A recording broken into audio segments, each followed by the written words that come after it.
Halo, selamat pagi dan salam sehat untuk kita semua. Perkenalkan, saya Agustinus Penei, mahasiswa bimbingan konseling Universitas Nusa Cendana Kupang. Jadi di sini saya akan menjelaskan dan sedikit memberikan gambaran mengenai teknik komunikasi konseling. Jadi di dalam teknik komunikasi konseling terdapat beberapa metode atau teknik yang sering digunakan.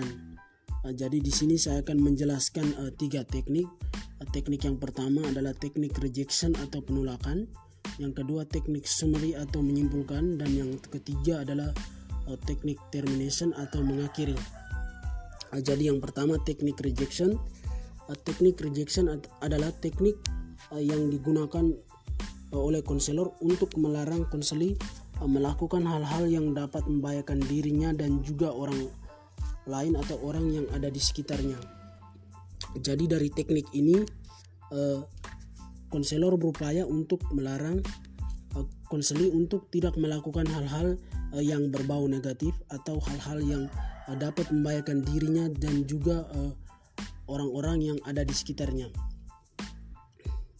Di dalam teknik rejection juga terdapat beberapa jenis.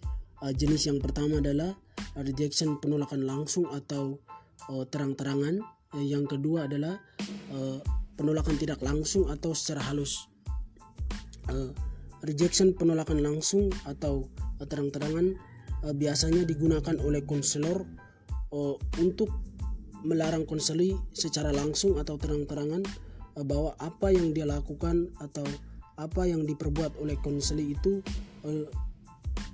tidak baik dan juga dapat membahayakan dirinya dan juga membahayakan orang-orang yang ada di sekitarnya.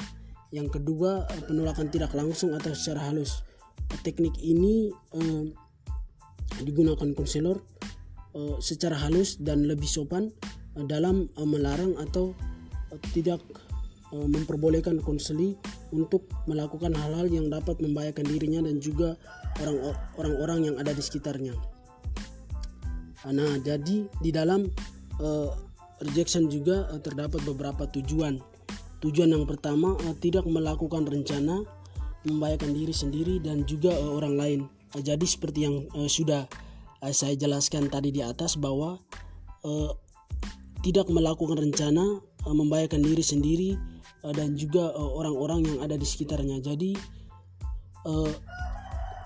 konselor melarang konseli untuk tidak melakukan hal-hal yang berbau negatif.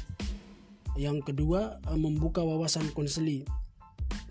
Jadi di sini konselor berupaya untuk membuka wawasan atau pemahaman baru kepada konseli mengenai persoalan-persoalan yang dialami oleh konseli itu sendiri. Dan yang terakhir adalah memberikan solusi alternatif.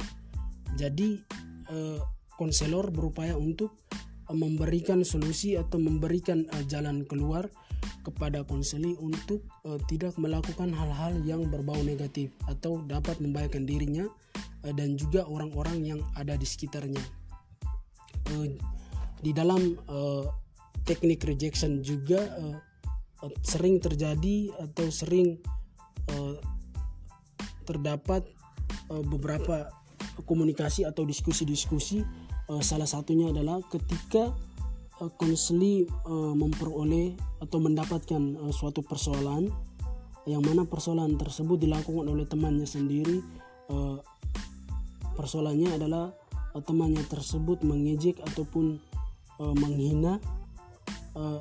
Di sini konseli merasa kecewa, konseli merasa dirugikan, sehingga konseli berupaya atau konseli menanamkan suatu statement yang ada di dalam dirinya bahwa dia tidak akan mengenal temannya tersebut.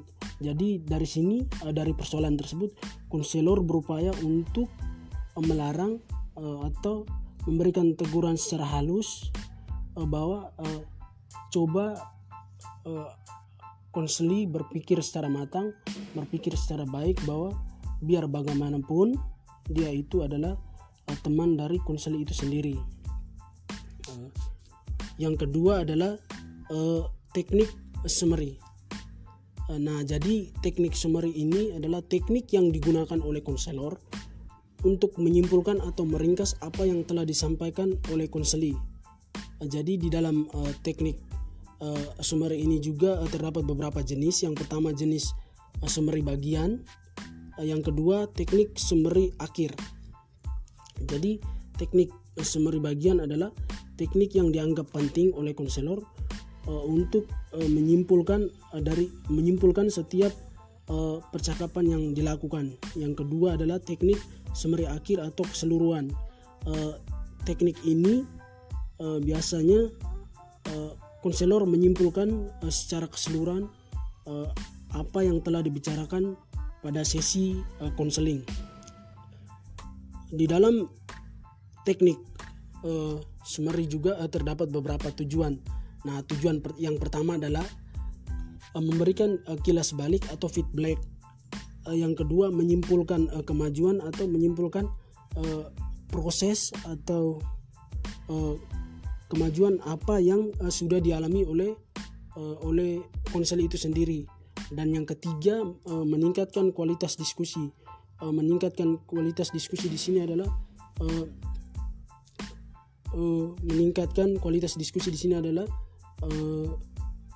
menyegarkan kualitas diskusi. Yang keempat adalah mempertajam wawancara konseli. Jadi modalitas atau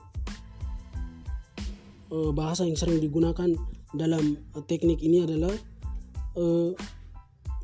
sampai sejauh ini jadi konselor berupaya untuk menyimpulkan apa yang telah dilakukan oleh konseli atau apa yang telah dibicarakan oleh konseli itu sendiri. Yang ketiga adalah teknik termination. Teknik termination adalah suatu teknik yang digunakan oleh konselor untuk mengakhiri komunikasi dalam suatu konseling. Jadi teknik ini digunakan oleh konselor untuk mengakhiri komunikasi atau mengakhiri suatu sesi konseling yang biasa dilakukan. Di dalam teknik termination juga terdapat beberapa jenis. Yang pertama adalah pengakhiran langsung atau murni. Jadi teknik ini biasa dilakukan oleh konselor secara langsung atau menyampaikan secara lisan bahwa sesi konseling kita pada hari ini telah selesai dilaksanakan. Dan yang kedua adalah teknik pengakhiran tidak langsung atau non-verbal. Teknik ini biasanya dilakukan konselor dengan menggunakan bahasa-bahasa tubuh atau menggunakan teknik non-verbal ini lebih kepada melihat jam atau memberikan gestur-gestur tubuh yang menandakan bahwa diskusi kita akan segera berakhir.